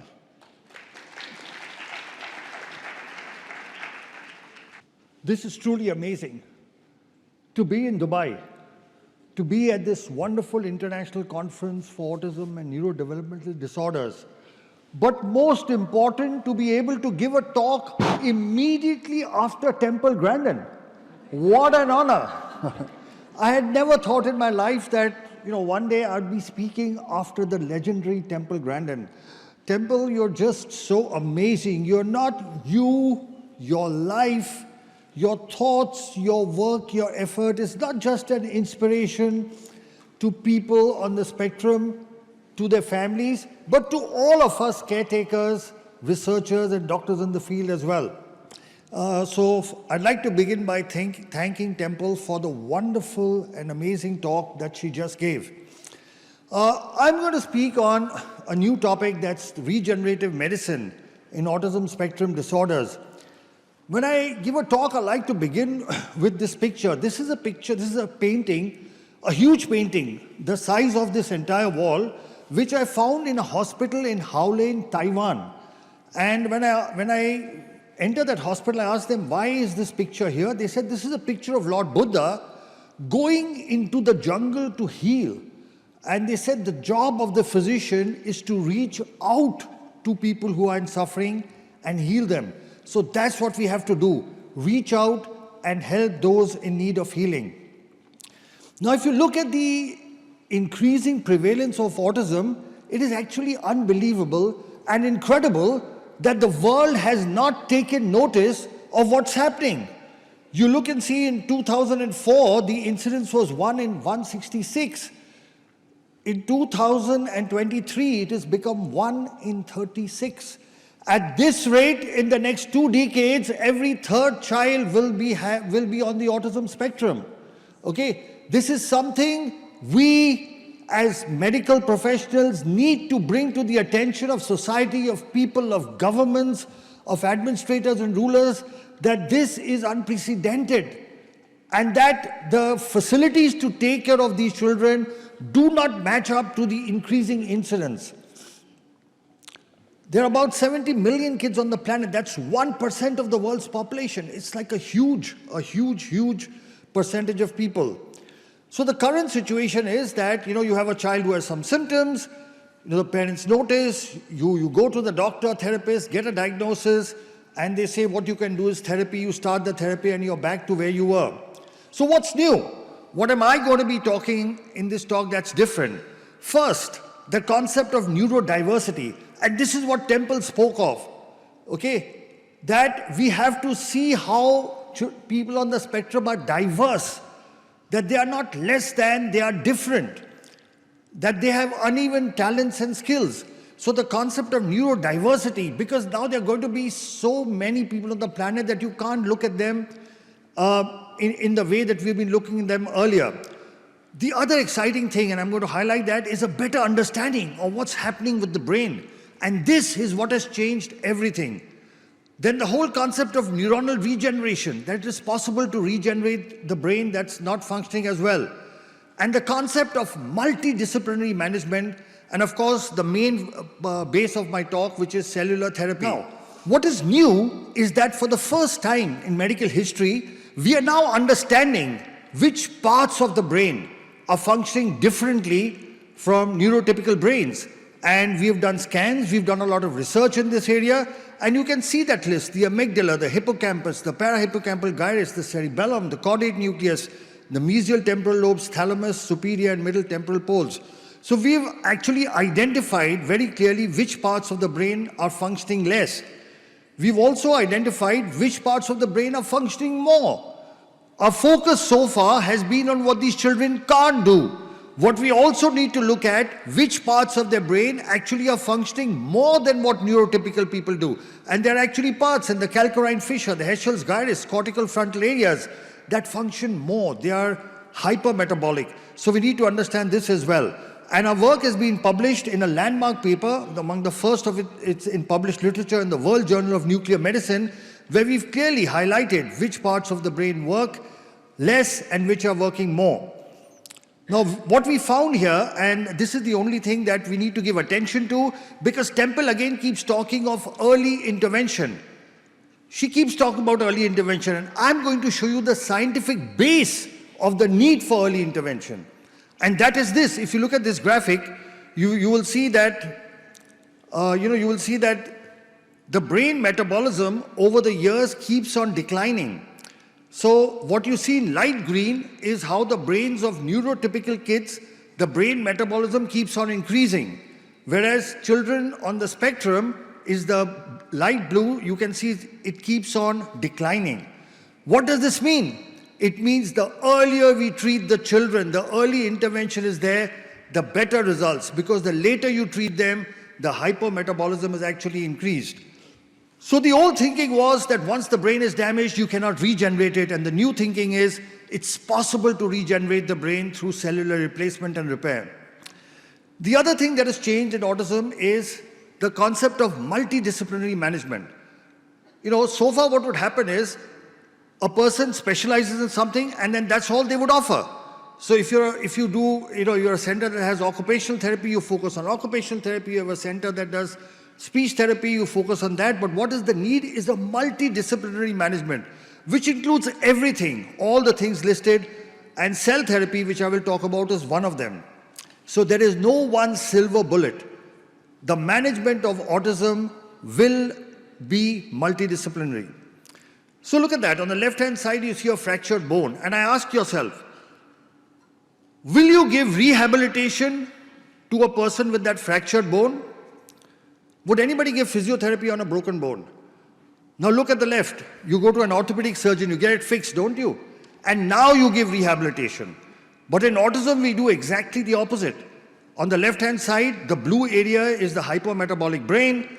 We are giving rehabilitation on a brain that's not functioning optimally, and then we are expecting results of a normal brain. It won't happen. But through cellular therapy, you can see on the right-hand side, the brain has started functioning again. Now, if you give rehabilitation, you are bound to get better results.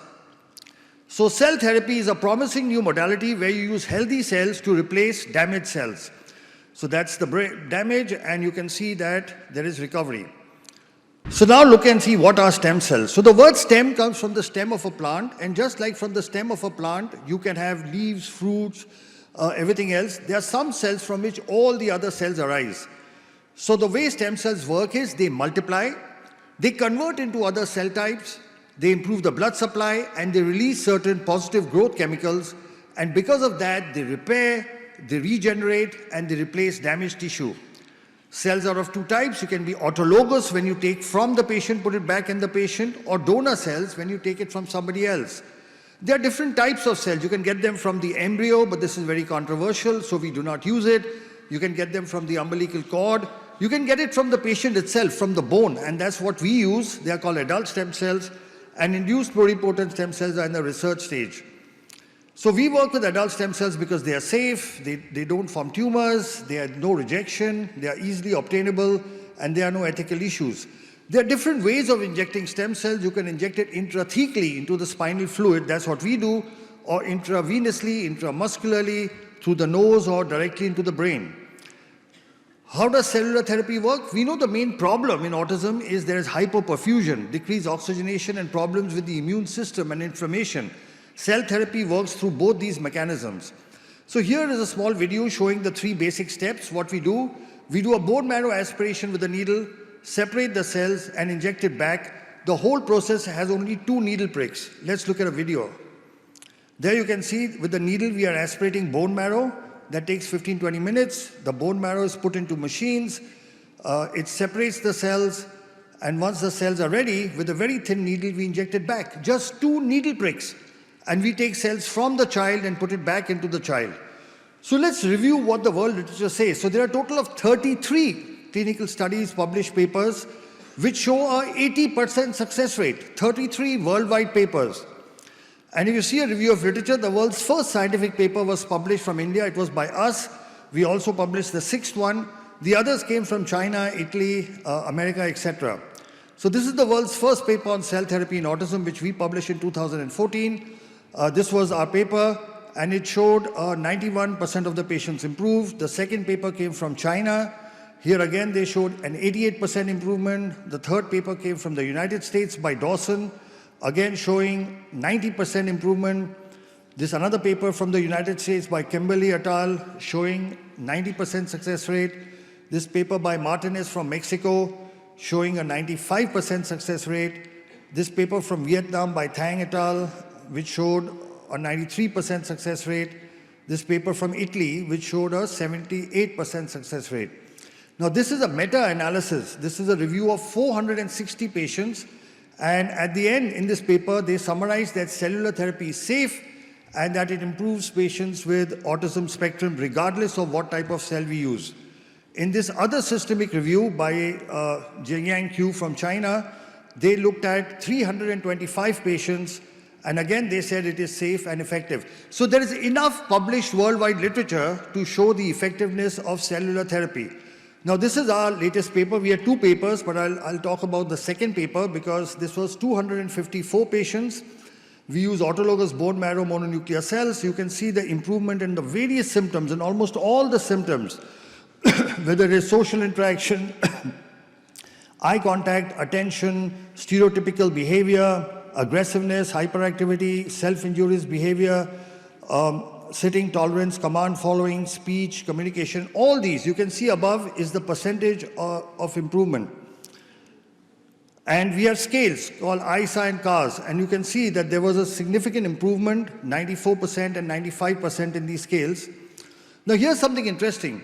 The results depended on age. So those kids who are less than 5 years, we had a 97% success rate. Between 5 to 10, it reduced to 94. Between 10 to 15, 94 again. And 15 and above, it was 91. So the earlier we intervene, the better results we are likely to get. Here again, you can see on CARS scale, again, 98, 95, 90, 91. So you can see that age affects the outcome. Now, what was the objective proof? Because one is clinical improvement. So in our study, we actually showed objective improvement.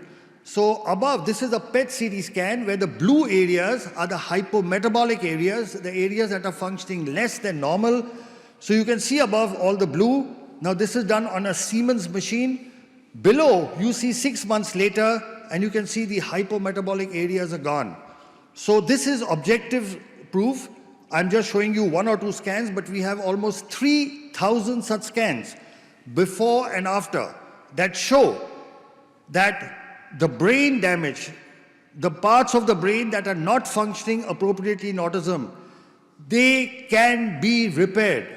And this is proof of that. So this is on a Siemens machine, and this is on a GE machine. Again, you can see the cerebellum, blue area, hypometabolic, and below you can see that it has improved. So on 2 different sets of machines, Siemens machine and General Electric machines, both show before and after improvement. We have a total of 6 scientific publications in the results of cell therapy in autism. And now international books, medical books are introducing chapters. So in this book on recent advances in autism, there is a chapter, Stem Cell Therapy in Autism Spectrum Disorders, and they've asked us to write the chapter. So we've written the chapter for this book. Now this is data, what I showed you earlier was published. This data of 1,000 patients has been sent for publication. But just to give you an outcome, this is 1,010 patients. And again, you can see more or less similar symptomatic improvements. Again, the ISA and CAR scales, good improvement. Individual domains of ISA. And age-wise, again, you can see the same thing. Below 5 years, 89% improvement. Above 15 years, it dropped to 80%. And this is the analysis. You can see above the blue areas, the damaged areas. And below, after cell therapy, you can see that the brain has got activated. You can again see above and below. So complications. So we've had no major complications. There has been no neurological deterioration, no infection. However, one major concern is that 3% of our patients develop increased incidence of epilepsy when they already had epilepsy in the past. 10% of the patients get a spinal headache which lasts for 1 or 2 days immediately after the procedure, and there was some nausea, vomiting, local pain, etc. Now we've published this as a separate paper. People normally like to hide their adverse events. We've published a paper saying that seizures may happen as an adverse event because there is no treatment which does not have adverse events. But if you know it, you can actually manage it. So we've published this as well. Now I'll just show you a couple of videos. Just if you have little time, so yeah, we have some time. So I'll show you a couple of videos. There are three sets of patients from 3 continents. This is a child from America. Father was a cardiologist, mother is a nurse, and he's improved so much. Today, this kid is not only completely off the spectrum, this video is a little old, but he's topping in school and he's doing wonderfully well.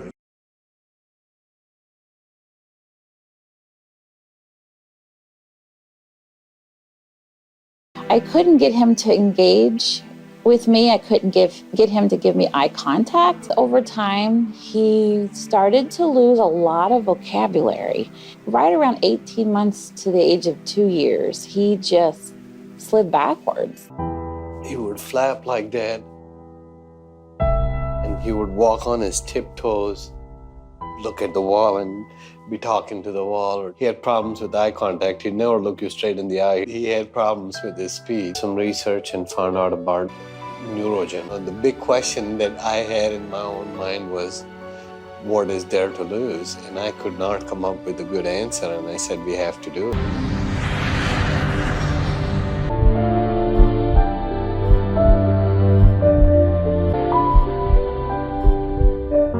We started seeing better eye contact, definitely a difference in his engagement with us, with his sibling, his mood. He was so much calmer. Now he's all about taking his own shower. I have to just prompt him to get out, but he'll wash himself and he'll put his clothes on. Saw the PET scan images. I can't tell you the word, we were just so excited and thrilled. The areas that were hypoactive or non-active were warm. There was activity there. Ganesh has gone from the 3rd grade, 4th month reading level to a 7th grade, 1st month reading level in 5 months.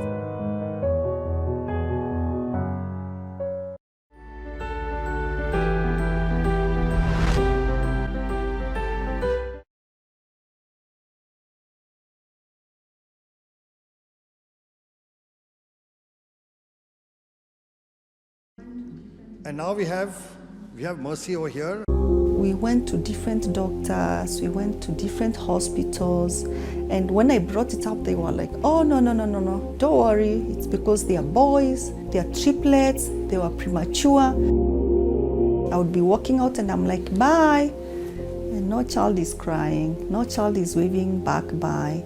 And by then, for sure, I knew that they should be doing that. The children had this behavior of disappearing. In fact, Eric disappeared 3 times in the middle of the night. The biting, the spitting, the scratching. How are we going to stop this behavior? We went to see the neurologist, and in 5 minutes, he said, these children are autistic. As parents, it was very traumatizing. First of all, we didn't understand what autistic means. So I decided to really get to read a lot about autism. I remember the first time I read about stem cell. I was like, wow, this is really good. We had a lot of questions which we asked, and we got very clear answers from Dr. Sharma. The day of the stem cell itself came. Actually, I was a bit anxious, of course, but really I didn't have fear. A bit of apprehension, anxiety, of course, as a mother, but I knew they're in good hands. We put a needle in this pelvic bone, and then we take out the bone marrow, which is the fluid inside the bone. The pure stem cells, once they are ready, a thin needle is inserted into the lower back. We inject the stem cells into the cerebrospinal fluid. It flows all the way up to the brain. Things that would have taken probably years to be accomplished in my sons, in like 8 months' time, we've really been able to come very far. Rinse with water. They used to defecate on their clothes, but now they can use the toilet. We've seen a lot of improvement in terms of spitting. The tantrums have reduced. Sleeping used to be a problem before, but at the moment, he is taken to his bed. It takes a few minutes and he is asleep. You see my son's cycle. You try to make them understand what it is to pedal, and they couldn't. But after stem cell, when we arrived in Kenya the following day and we went out, and these guys could cycle.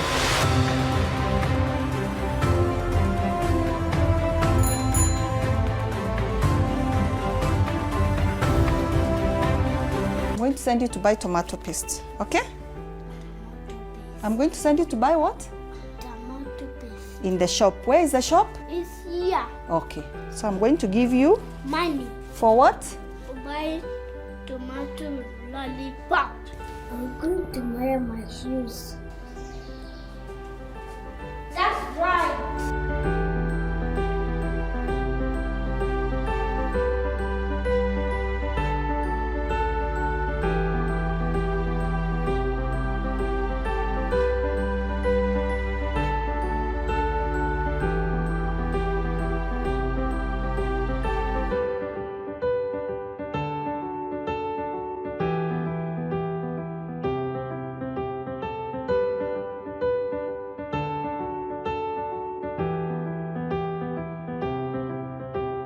Parents ask me, so do you really think stem cell works? And I'm like,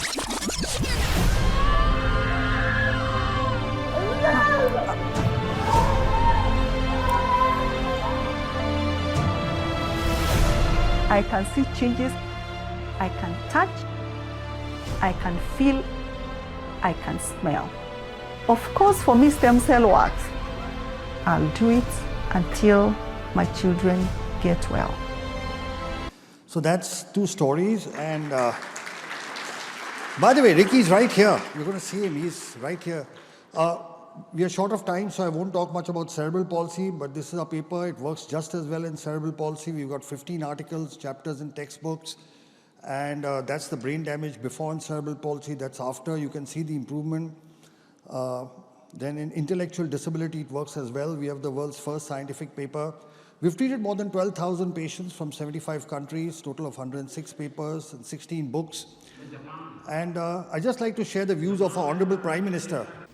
मैं Japan गया तो Japan मेरे कार्यक्रम में मैंने एक कार्यक्रम क्या जोड़ा मैं वहाँ एक नोबेल लॉरिएट साइंटिस्ट याकामाहा को मिलने गया मैं इसलिए किया गया कि उन्होंने स्टेम सेल के अंदर जो रिसर्च की है मैंने जितना पढ़ा था तो मेरे मन में आया था शायद इनकी एक खोज हमारे काम आ सकती है क्या हम गए तो वहाँ गए उनसे चर्चा की और बेंगलोर के हमारे साइंस इंस्टीट्यूट के साथ आज उस दिशा में हमारा काम हो रहा है कि स्टेम सेल्स के द्वारा हमारे युवा साइंटिस्ट कुछ खोज करें. So that is the Prime Minister of India, Shri Narendra Modi ji, talking in Parliament about stem cells.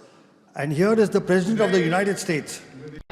Today, with the executive order I am about to sign, we will bring the change that so many scientists and researchers, doctors and innovators, patients and loved ones have hoped for and fought for these past 8 years. We will lift the ban on federal funding for promising embryonic stem cell research. Scientists believe these tiny cells may have the potential to help us understand and possibly cure some of our most devastating diseases and conditions, to regenerate the severed spinal cord and lift someone from a wheelchair, to spur insulin production and spare a child from a lifetime of needles, to treat Parkinson's, cancer, heart disease, and others that affect millions of Americans and the people who love them. There's no finish line in the work of science. The race is always with us. The urgent work of giving substance to hope and answering those many bedside prayers, of seeking a day when words like terminal and incurable are potentially retired from our vocabulary. So my conclusion is that adult stem cell therapy that we use may be considered a safe and effective treatment option for autism, cerebral palsy, and intellectual disability. It accelerates development, reduces disability, helps in functional recovery, and improves the quality of his life. We heard the two biggest democracies in the world are India and America. You heard the Prime Minister of India speak of stem cells. You heard the President of America speak about stem cells. But now I want you to hear somebody more important than that. The child you saw in that video, he's right here, Ricky. Ricky, say a few words. Talk to the audience. Thank you. Say something. Thank you, everyone. I like to say thank you for giving me the neurogen stuff which we made.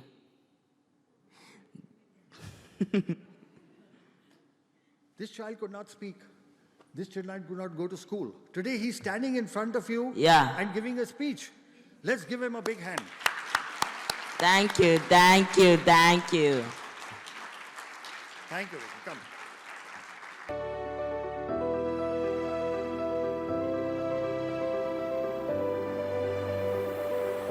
Now, it's a true honor to call Dr. Nadia Al-Saig on stage. She's our chief guest. Please, all of you all, a big round of applause for ma'am. She's the founder and Director General of Senses Residential and Daycare for Special Needs. We would really like to felicitate ma'am, as Senses has been the strategic partner for ICAN.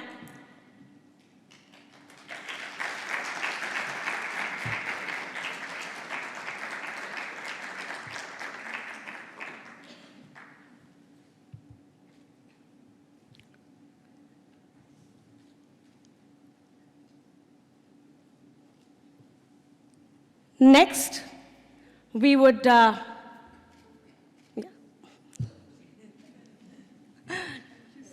social media. Yeah.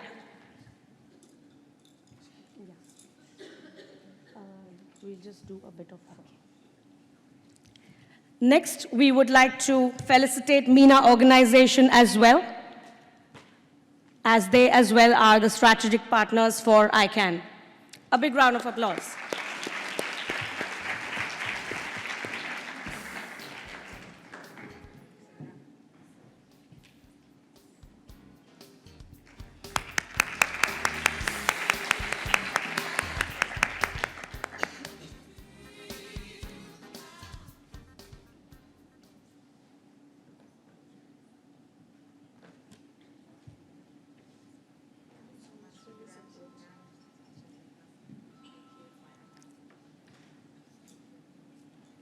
Thank you so much. And now we would like to felicitate Farhan Shahid, who is from Senses and has been helping us with the entire organization of ICAN.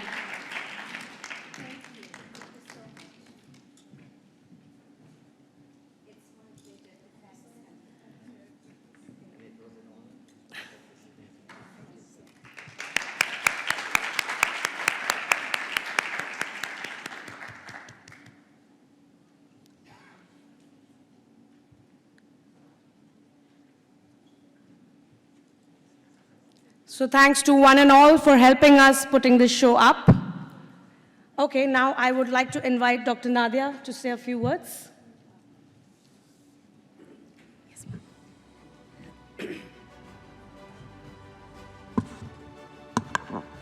بسم الله الرحمن الرحيم والصلاة والسلام على خير الأنام محمد المصطفى وعلى آله وصحبه أجمعين.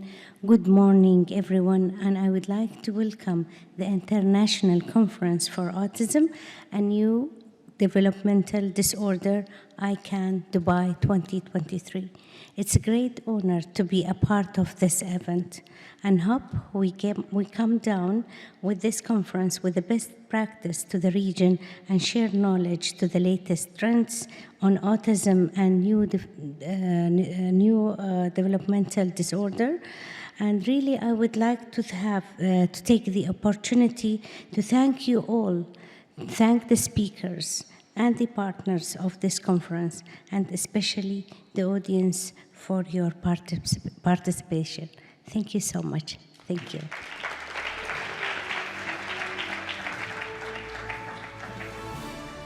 So now we will be inaugurating our book, Treatments for Autism.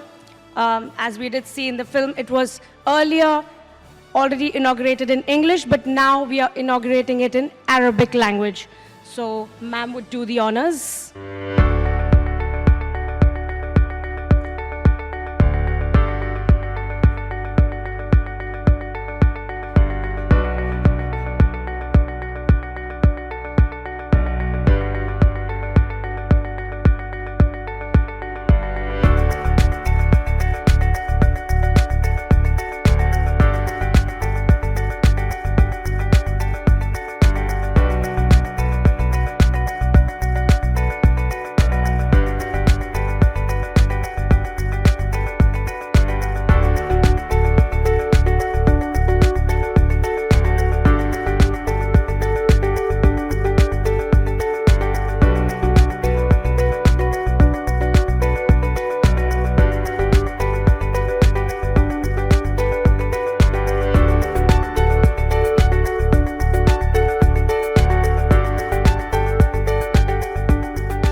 just to give you a brief about this book has all the therapies, treatments, all the information about autism and all kinds of newer age treatments as well in the book.